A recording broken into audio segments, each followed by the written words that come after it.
Thanks for the introduction. So my name is Yao Lu. I'm in the DMX group at Microsoft Research, Relational Lab. And today I'm going to talk about how relational pre-optimization and big data systems have been evolved to handle machine learning workloads, and also a few issues in applying machine learning in relational pre-optimizations.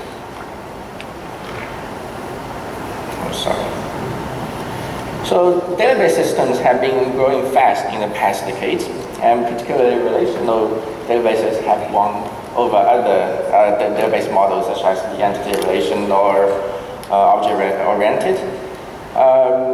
In 2018, the relational system has over 46 billion market size, and will it win again in this new machine learning era? So given the target market share, huge data already exists in relational databases. And now the boss says, hey, I want to do some machine learning or do some predictions over what we have, the data. So let's see how that can be achieved. So what we have to do now is to grab the data from the relational system and transform it into a format that is readable to an external machine learning system. And this data movement is, and transformation is unsafe and is highly inefficient. So what we really need here is in-database machine learning upon relational systems. And this prevents unnecessary data movement and can still leverage the growing power of machine learning. So we can also reuse many existing optimization and benefits provided by a modern relational system, such as the data and model versioning and easy parallelism and so on. So at this point, people may say, hey, there are also unstructured data on non-relational systems. So it is actually true according to the same market survey I have shown you. So what should we do then? So actually, I'm not a marketing guy, but SQL Server 2019 release will have a new feature called SQL Server Big Data Cluster. And it is a hybrid system, and users can issue queries upon different storage structures. For example, and then let the system do the dirty work. For example, they can issue a select from join query where one join table is from a relational database and the other join table is from a HDFS. So this is amazing, right? So they are also built in SQL Server machine learning service, and also the Spark machine learning to handle the model training, management, tuning, serving upon structured and unstructured data. So let's see how pre-optimization can happen on relational big data systems. So first of all, there can be machine learning training and testing workloads. And training is more self-contained, which means they depend highly on the training algorithms, auto-ML, distributed training, etc. And in this talk, I will focus on optimizing model servings, and let's see what options we have. So first of all, we can treat machine learning tasks as black boxes, and then apply classic pre-optimization tricks designed for user-defined functions. And therefore, a necessary condition is that we must firstly map the machine learning algorithms upon the relational operators, such as select, join, group by, etc. And we have a paper in SOCC 3 years ago to achieve this, and we showed that this mapping is actually straightforward. For example, a ResNet feature extraction can be mapped, is actually a row manipulator, and therefore can be mapped to a select operator. And similarly, tracking objects in videos is an operator that is upon a sequence of bit frames, so they can be mapped to aggregation. So it often doesn't matter if the input is structured or unstructured, because either the machine learning module can handle the formatting, or we can write some custom injection logics. So then, given the relational operator mapping, we can apply classic optimization tricks such as auto-parallelism, which is based on measuring the cost and throughput of each machine learning operator. So this example shows how the query plan changes automatically given different sizes of input from 1 gigabyte to 10 gigabyte. So it's also straightforward to achieve query deduplication or multi-query optimization by merging common computations in different queries. So to wrap up, black box techniques are generic, but depending on different machine workload, the improvement can vary a lot. So another way of optimizing machine learning workload is to use white box techniques. So that means to crack the machine learning model into pieces and apply some system or algorithm specific optimizations. So examples include neural network pruning or quantization, which accelerate DNN execution by simplifying or using only the necessary connections between the neurons. And also we can have operator fusion, which merges a few atomic computation units so that the execution can be faster.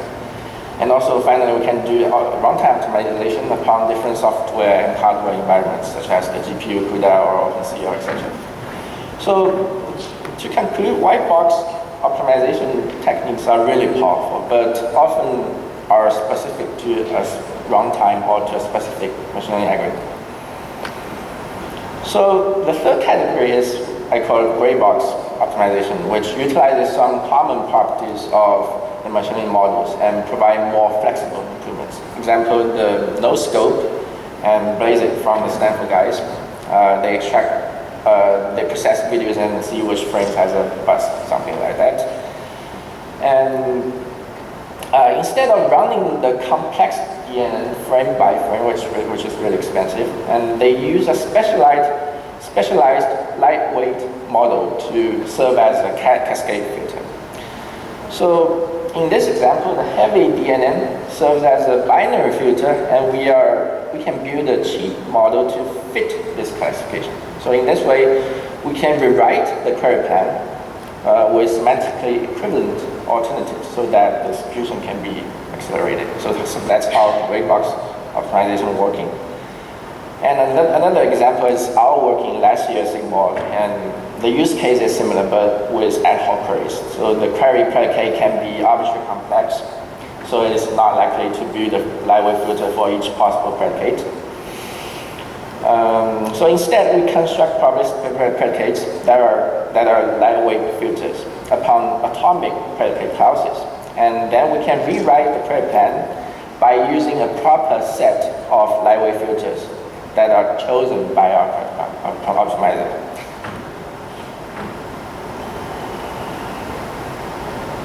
Okay, so we have also ongoing work to optimize relational operators other than selection. Okay, so to summarize this part of the talk, it is easy to see that relational machine learning is really a large playground and needs a full ecosystem, that including the storage, backends, query optimization, and most importantly, end applications, which is kind of slow because the market is slow. Okay, so let's take a different view of this problem of improving relational query optimizer with machine learning, and this has been attracting great attention. Everybody is talking about it today. So recently, using machine learning, you can see here I listed over half dozen papers published till now, and I do a qualitative comparison, and correct me if I do not do that correctly for some other fields. So why I list these columns, or to say how far are we from a workload system? So because I list all these columns because everything is just about generalizability. So for example, featureizations, can we produce all the featureizations so that we can generalize to more workload? And also support more different operators and have different outputs such as distinct values. And also how many models to train, that is related with scalability. I don't want to train 10,000 models in a database. That's painful. And finally, the most important thing is data, how to handle unseen data, unseen query, and also data etc. So achieving generalizability is actually one of the ultimate goals of machine learning. So one way of thinking about this problem is how we act upon the training and testing sets. So let's let's look at an example. So I want to train a regression model upon a workload with 2D predicates. So I show the example here. So then I can use the model to predict the cardinality if there's a new predicate as the model input. Okay, that sounds amazing. Okay, but we hope in test time the predicates are close to what we have seen in training. So that the cardinality can be accurate during testing. But however, in practice, it can be not the case. So the testing workload can be in a totally different domain than in the training. And in this case, the regressor has no clue of what the test case can look like because it's trained on the left side but tested on the right side, so there's no way for that to know. But how critical is this problem in practice? People may say, oh, this example looks like kind of extreme. But actually, we have trained a regressor using a query workload generator. And we test the regressor by slightly modifying the code to produce the testing queries. And we thought the results should be still good, but it turns out to be fly away. So again, we want to generalize to unseen workload, and what options we do have. First of all, we can exactly know, if we exactly know the testing workload, then we can, of course, train on a testing load so that we can overfit. That's good. But actually, it's not the case in practice because we can never control what the users can submit in practice. So the other way is we train with a complete workload space. But this is also not very practical because this is a 2D case, but when the dimensionality goes up, it's very difficult to iterate through all the space during training, and it's costly. So the third way is we provide a solution or provide some models that can generalize to test cases in unseen domains. So let's see if that can happen. But before answering that question, how do we know if the machine learning model can generalize? And one common way is to randomly split the training and testing data set and make sure the testing cases have not been seen in the training. But however, unseen, the test cases are still in the same domain as training, and the model actually finds just nearest neighbor or does very simple interpolations. For example, if I train with a larger than 30.55 and test on a larger than 30.4. So the chance of getting a totally different result is actually very slim. So in practice, if a testing workload is in a totally different domain, for example that one, the predicate can be widely, the result prediction can be widely off. Okay, so we say random split isn't a good option. So option 2. The main idea is to leave out a test case in unseen domains. So if the machine learning model generalizes well in this unseen domain, we are more confident that it can generalize to another unseen domain. So actually this is often applied in different AI applications. And this sounds promising. But there is still a chance that the model can only generalize to these domains and still cannot do well in unseen domains. So actually, this is exactly the history of many AI algorithms. For example, the object detection. So let's see. For example, I want to train a dog detector and then I collect a bunch of dog pictures and train model. Oh, it works well, but wait. So unfortunately, this example, the dog detector turns out to be just a golden retriever detector and cannot generalize to a pug. So what should I do now? So first of all, as I have said, one choice is I add pug images into training. And the other choice is I do another PhD in zoology and fine-tune the model a few years, so that I can generalize to pugs. Great. Okay, but how about this? So the model fails again. So I would say to achieve generalizability from a pure algorithmic aspect is really hard, as Ryan has pointed out. And why not take a data approach? And we can learn from the ImageNet history. So ImageNet has, if I remember correctly, it has more than 14 million images and over 20,000 labels. And it was growing fast thanks of the community effort. And people were contributing new images, new annotations, new applications, etc. So they believe if we do well on the growing or evolving data set, we can generalize to real world. So, okay, I was talking about learning from workload. So how about learning from data only? So if we learn only from data, of course, then it can be agnostic to workload. Then we don't need to worry about workload generalization problem. But again, it still has the data generalization problem. For example, if I train on this data distribution, and can we generalize to another data distribution?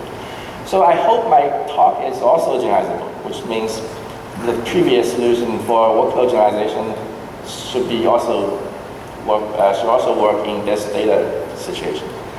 So we can take the community effort, which can be, and especially in this data case, might be more efficient even than the workload case. Okay, so for conclusions, relational machine learning is a playground for systems, applications, optimizations, everything, and it's good. And also, on the other hand, the generalizability is really the key for improving optimization using machine learning. And finally, thank you. Woof, woof.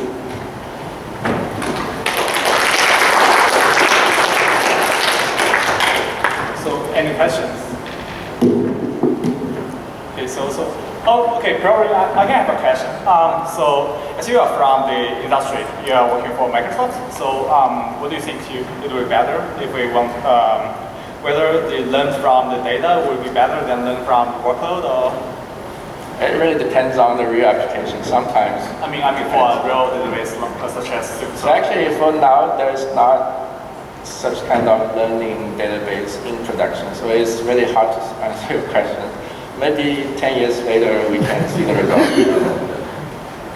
Yeah, that's for SQL Server 2029. Thank you.